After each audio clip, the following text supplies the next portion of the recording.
गाली से लेकर के जान से मारने की धमकी इस देश में खुलेआम देश के पीएम को दी जाती है। वो स्वतंत्र रूप से घूम रहे हैं सड़कों पे। डिक्टेटर के राज में डिक्टेटर के स्टाइल वाले बाल ना कटवाने पर भी जो साथ फिक्स कर दी गई हैं, सजाए मौत दे दी जाती है। गालियां नहीं सुनता है डिक्टेटर, जो गालियां देते हैं वो सिर्फ एक ही बार गाली देते हैं।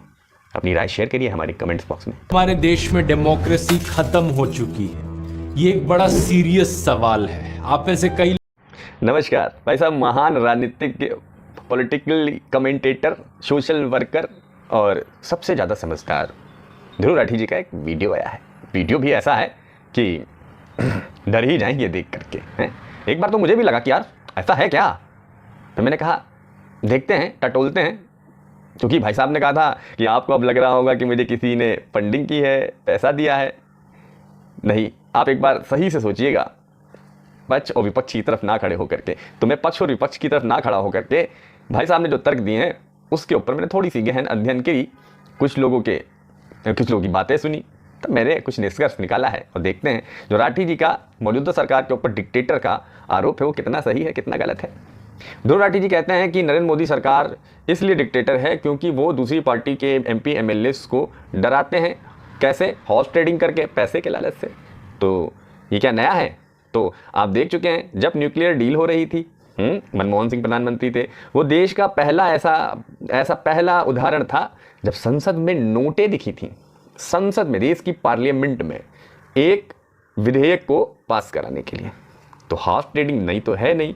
और ऐसी बहुत सी घटनाएं पास्ट में रही हैं जहां पे सरकार को बनाने और गिराने के लिए ये चीज़ें होती रही हैं। इसमें कोई भी दूध का धुला नहीं है, चाहे वो कांग्रेस हो, समाजवादी पार्टी हो, पश्चिम बंगाल में हमारी ममता दीदी हो, कोई भी हो, कोई भी दूध का धुला नहीं है। तो हॉर्स ट्रेडिंग बहुत पुराना खेल है, यह हमेशा से चलता है। इसके बाद वो कहते हैं कि अगर हॉर्स ट्रेडिंग से नहीं मानते हैं तो सीबीआई, ईडी इनका डर बनाया जाता है। जिस चीज़ का डर वो बता रहे हैं कि मौजूदा प्रधानमंत्री की सरकार और प्रधानमंत्री बनाते हैं, वो प्रधानमंत्री खुद 10 साल तक जब वो चीफ मिनिस्टर थे गुजरात के और केंद्र में हमारी यूपीए गठबंधन कांग्रेस की सरकार थी, वो खुद सीबीआई एसआईटी के दफ्तर जाया करते थे गोधरा कांड की जांच में पूछताछ के लिए। और तो और उस समय के गृह मंत्री जो गुजरात के थे, हमारे जो देश के इस समय गृह मंत्री हैं अमित शाह जी, वो खुद बेचारे तड़ी पार करा दिए गए थे उस समय की केंद्र की सरकार के द्वारा एक आरोप में, जो बाद में दोनों ही निराधार निकले क्योंकि कोर्ट से नरेंद्र मोदी और अमित शाह को भी क्लीन चिट मिल गई। तो अब आप बताओ, क्या सीबीआई और जो हमारी ईडी हैं या और एजेंसियां हैं, क्या उनके ऊपर पहले आरोप नहीं लगा है? तो उस हिसाब से क्या फ़र्क तब था और क्या अब पड़ गया है जो आपको इस प्रकार से बात करनी पड़ी? और एक चीज़ और मैं बताना चाहूँगा, देश की सुप्रीम कोर्ट ने सीबीआई को तोता बोला था। ये पहला और एक लोता और आखिरी अब तक का कमेंट है जो सुप्रीम कोर्ट ने सीबीआई के लिए दिया था कि सीबीआई जो है वो तोता है सरकार का। ये कब दिया था? ये दिया था यूपीए की सरकार में, प्रधानमंत्री थे हमारे मनमोहन सिंह जी। तो ये कुछ नया तो नहीं है। तो इससे तो डिक्टेटर, मुझे लगता है अगर इन कारणों से डिक्टेटरशिप आज है तो वो पहले भी थी। तो इतना हल्ला अब मचाने की क्या ज़रूरत है? दूसरी चीज़, ध्रुव राठी भैया कहते हैं कि जो सरकार है, मेयर पद के लिए चुनाव हुए थे और वहाँ पर एक जो ऑफिसर था उसको कुछ फेरबदल करते हुए चुनाव के नतीजों में देखा गया और वो सीसीटीवी फुटेज में साफ साफ आ गया। अब नरेंद्र मोदी को एक मेयर को मैनेज करने के लिए उस मेयर को कहना पड़े, उसको ऑफिसर को कहना पड़े, तो ये कुछ फबता नहीं है। और वो कैसा डिक्टेटर है जो एक चुनाव मेयर के चुनाव को भी मैनेज नहीं करा पाया। हालांकि बाद में सुप्रीम कोर्ट ने उसको कैंसिल कर दिया और आम आदमी पार्टी के पक्ष में अब वो वहाँ के मेयर बन चुके हैं। लेकिन एक बात सोचिए, अगर नरेंद्र मोदी वाकई में डिक्टेटर होते तो सुप्रीम कोर्ट क्या उस फैसले को बदल पाती? डिक्टेटर ऐसे ही होते हैं क्या? कहते अच्छा भाई सुप्रीम कोर्ट ने ऑर्डर दे दिया है तो चलो हम मान लेते हैं। डिक्टेटर तो ऐसा नहीं करते हैं ना। डिक्टेटर तो जो बोल देते हैं, जो कर देते हैं वो हो जाता है। चलो आगे बढ़ते हैं। लेकिन ये क्या पहली बार हुआ है? नहीं, बहुत बार हुआ है। अगर आप अभी हालिया में ही ले लें, इसी मैं बहुत पीछे नहीं जाऊँगा, तो जो बंगाल के जो चुनाव हुए थे, पंचायत चुनाव, उसमें क्या हुआ था? कोर्ट को जाकर के बोलना पड़ा था कि इसकी जांच कराइए, इस पे एसआईटी बैठा लिए और इसकी जांच कराइए।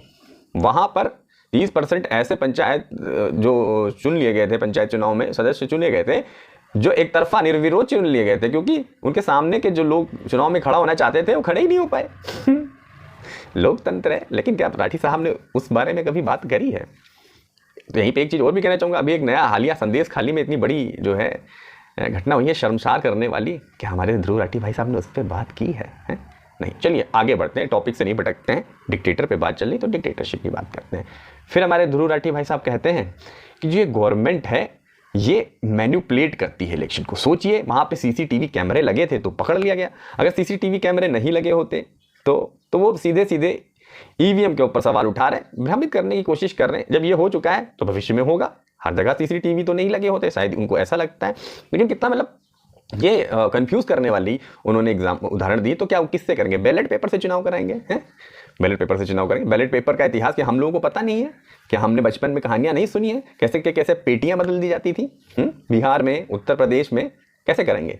अब कहेंगे भाई साहब चलिए हाथ खड़ा करो, कितने भाजपा की तरफ वोट गिन लिए गए, कितने कांग्रेस की तरफ, इस तरीके से चुनाव होंगे। तो और ये जो 2014 में इलेक्शन जीत करके आए थे नरेंद्र मोदी, स्पष्ट बहुमत से आए थे, काहे से चुनाव हुआ था? ईवीएम से हुआ था। और वो डिक्टेटर हैं, ईवीएम में सेट कर देते हैं बटन, पंजे पे लगाओ दबाओ, हाथी पे दबाओ, साइकिल पे दबाओ, वोट भूल में पड़ जाता है। तो भैया ऐसा कैसे संभव है कि 31 राज्यों में सिर्फ 6 राज्यों में ही भाजपा की सरकार है, खुद की दम से, पूर्ण बहुमत से, और टोटल 31 राज्यों में 12 राज्य ऐसे जहां पर मिलीजुली सरकारें हैं, मतलब किसी के समर्थन से मिल करके, जैसे बिहार में नीतीश के साथ में, महाराष्ट्र में शिंदे गुट के साथ में। तो इस तरीके की सरकार है जो मिलीजुली। तो 31 में सिर्फ 12 मतलब 50% जगहों पे भी सरकार नहीं, डिक्टेटर है। तो फिर तो उन्हें स्पष्ट में जाकर के सुनना, थोड़ा सा सोचना चाहिए कि कैसे सरकारें गिरा दी जाती थी, चुनी हुई सरकारें गिरा दी जाती थी। आपको पता है करीबन 50 से ज़्यादा बार चुनी हुई सरकारें गिरा दी गई।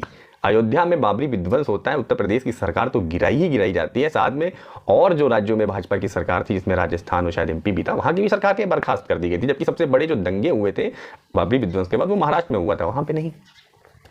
तो सोचना चाहिए भाई, ध्रुव राठी की बात पे प्रधानमंत्री नरेंद्र मोदी को गौर करना चाहिए। फिर आगे वो कहते हैं कि ये जो सरकार है ये प्रोपोगेंडा, मतलब मीडिया में विपक्ष की आवाज़ को दबाती है। जो मीडिया है वो विपक्ष की आवाज़ को कवर ही नहीं करती है। तो भाई साहब एक बात बताओ, अभी जो मौजूदा समय में किसान आंदोलन चल रहा है, जब चल रहा था तो 24 घंटे वो किसान आंदोलन मुझे लगता है सारे चैनल पर कवर किया जा रहा था। हो सकता है मीडिया की आवाज़ जो है वो अलग हो, लेकिन फुटेज चल रही थी, 24 घंटे चलाया जा रहा था। उससे पहले जितने भी बड़े मुद्दे हुए हैं, चाहे वो शाहीन बाग का हुआ हो, चाहे वो किसान आंदोलन का फर्स्ट वाला पार्ट था उसका हुआ, सबको कवरेज मिली है, जम कर के कवरेज मिली है। और सबसे बड़ी बात की, एक ऐसा डिक्टेटर है जो शाहीन बाग में महिलाएं बैठ जाती हैं, पुरुष बैठ जाते हैं, वहाँ पे कैसी कैसी बातें की जाती हैं, प्रधानमंत्री की जान लेने तक की बात की जाती है, और बाद में वो प्रोटेस्ट उठ जाता है और कानून वो उस समय के लिए स्थगित कर देते हैं। फिर पहले किसान आंदोलन की बात करें, आप सबने देखा ये कैसा डिक्टेटर है कि रोडे ब्लॉक करके ये आंदोलन जो हुए थे वो किसी मैदान में नहीं हुए थे, ये आंदोलन सड़कों को जाम कर दिया गया था। 1 साल तक किसान संगठन बैठे रहते दिल्ली, देश की राजधानी में, उस डिक्टेटर की राजधानी में सड़कों पर बैठे रहते, सड़कें जाम करके, और लाल किले पर जाकर के क्या क्या हुआ था आपने देखा था। एक ऐसा डिक्टेटर है, अंत में उसने ये 3 कानून जो है वापस ले लिए थे। तो डिक्टेटर क्या ऐसा करते हैं? हमने तो सुना है वो जो किंग जोंग यू है उसने कुछ हेयर स्टाइल दे दी है, बस वही हेयर स्टाइल में आप बाल कटवा सकते हैं। यहाँ पे तो सड़कों पे बैठने पे कानून ही वापस ले लिए जाते हैं। सीखना पड़ेगा नरेंद्र मोदी को डिक्टेटरशिप। और भाई साहब बोलने की आज़ादी नहीं, तो भाई साहब के पिछले सारे यूट्यूब वीडियोस देख लीजिए, जो राजनीति या किसी मुद्दे से प्रेरित है तो वो किस आज़ादी के साथ में बोलते हैं। ये जो बोल रहे हैं यही सिद्ध करता है कि डिक्टेटरशिप तो नहीं है, क्योंकि बोलने की आज़ादी तो डिक्टेटरशिप में होती ही नहीं है। इन्होंने उदाहरण दिया, चुनाव तो रशिया और किंग जोंग की नॉर्थ कोरिया में भी होते हैं, साउथ कोरिया नॉर्थ कोरिया में होते हैं एक पार्टी। तो भाई साहब चुनाव तो होते हैं,